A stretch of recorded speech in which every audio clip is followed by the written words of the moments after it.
Little House on the Prairie, the later years. Man, shit sure went sideways for little Laura Ingalls.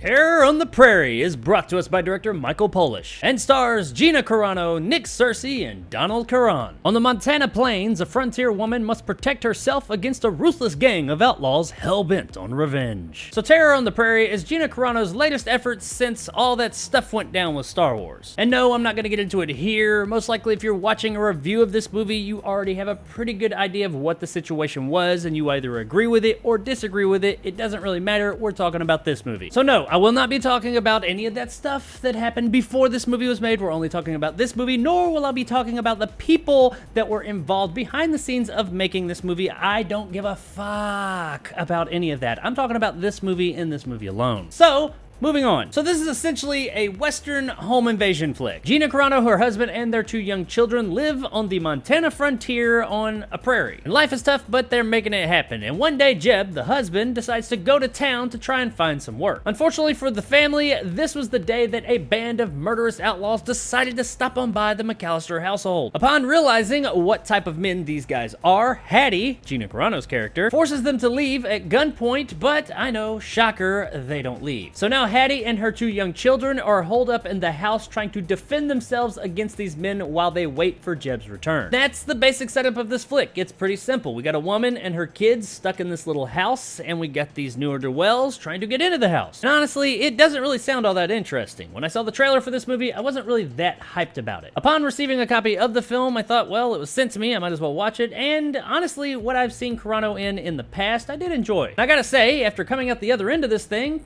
it was a lot better than I expected. I was never expecting it to be bad or anything. I just didn't know if it was going to be that entertaining, but this was a pretty entertaining flick overall. It has a pretty good pace overall. You're never bored. They illustrate the hard times that these people are having on screen without getting boring. They also illustrate how fucking evil these bad guys are, and they did a really good job of that within the first 5 minutes of the movie. I'm not gonna get into specifics, but let's just say that there was a situation that unfolds in the beginning of this movie that is pretty fucked up. And if you are a bit squeamish, well, this part might bother you a bit. Now, on the violent side of things in this movie, I gotta say, as far as like gruesome violence, there's not a ton of it, but when it's there, it is really in-your-face violent. And I do think this made these gruesome violent acts even more effective, because most of the movie, while it is tense, isn't really all that violent, like I said, but when it happens, holy shit, it's like Jesus. So that did make these moments stand out even more. Now, while the movie's story overall isn't all that wholly original, I did like the way that some of the events played out. There were a few things that came about, while maybe not the most believable, admittedly I wasn't expecting. We get some later in the story revelations that add a little bit more context to some of the things that are happening. And while they're not like earth-shattering revelations, I did like that it added a bit more nuance to the story. Also, I did like how the movie didn't glorify any one in particular person in this story. Going into this thing, you expect this to be Gina Carano's movie, and I guess it more or less is, but she's not perfect. She's not like a Mary Sue who just knows how to kick all kinds of ass. Even though in real life, we probably do know that Gina Carano could kick all that ass, but in this movie, it's a bit more grounded and realistic. And while Hattie and her children are essentially waiting for Jeb to come home and save the day, she still takes matters into her own hand. And when things do finally get to that point, it's not as if she's just totally useless. Without spoiling anything, I never felt like the movie made one particular character above anyone else. It never made someone the savior, if you will, including Carano herself. Honestly, being her movie, I kind of expected it to be all her doing everything, and that's just not the case. Not to say that she doesn't do a lot in this movie, for sure, but she is not the only person who is capable in this movie. We've run into a lot of movies over the years to where one person will be the hero type, and that is the person that does all the things in the movie. They're the only one who gets to be the hero. That's not how this movie works, and I like that. It was refreshing. Now, all that being said, the movie does trip up here or there. It never like totally flatlines or anything, I'll give it that, but there are a few parts that are weaker than others. Most notably, closer to the end of the movie, before our big confrontation, we have some things that come up. This is when a lot of the big reveals are,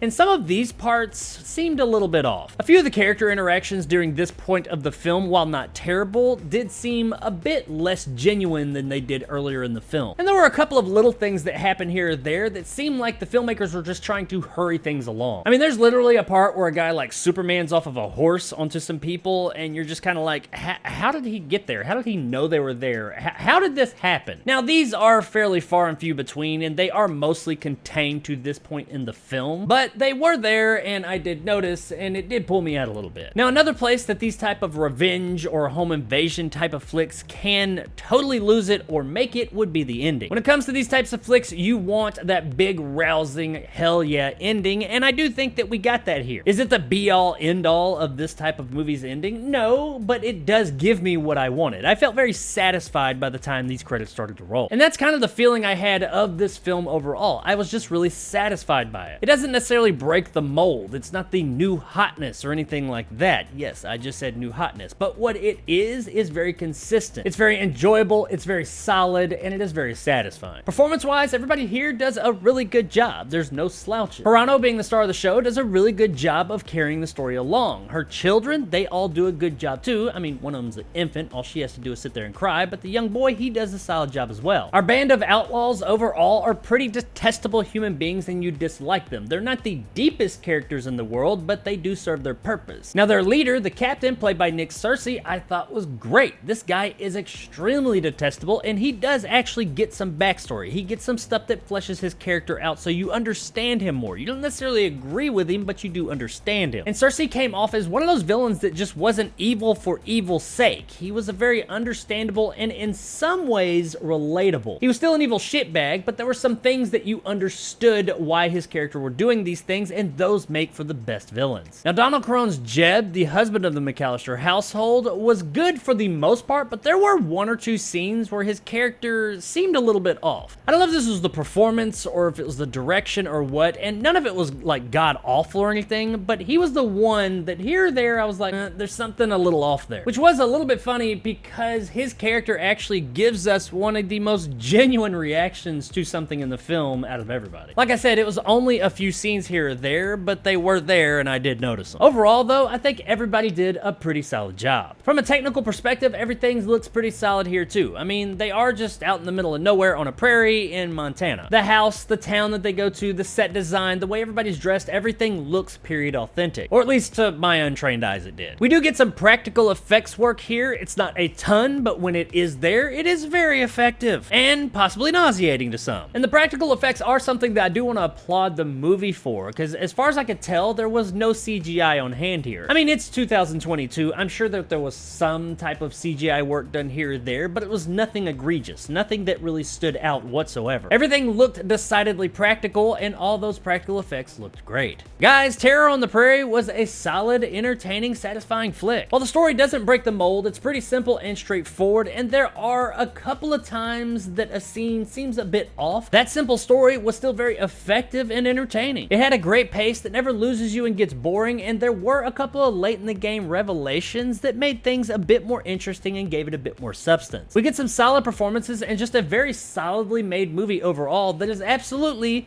worth a rent. All he wanted was this. I have to return some videotape.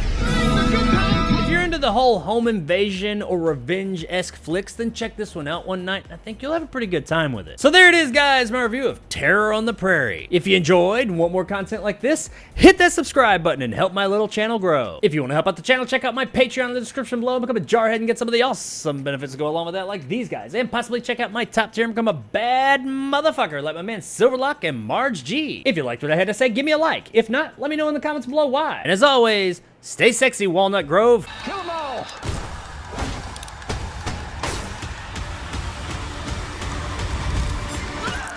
Can I just say that while I really do appreciate what looks like all the hard work and things that these people back then had to do and endure, Jesus, I am so happy that I do not live in that time. And it's not even the hard work part. I don't really mind hard work. It's that it looks like there was fuck all nothing to do back then. It looks like their options were just, I don't know, milk a cow and fuck, and that's really all everybody did. Probably explains why everybody had so many kids back then, and presumably a whole lot of milk.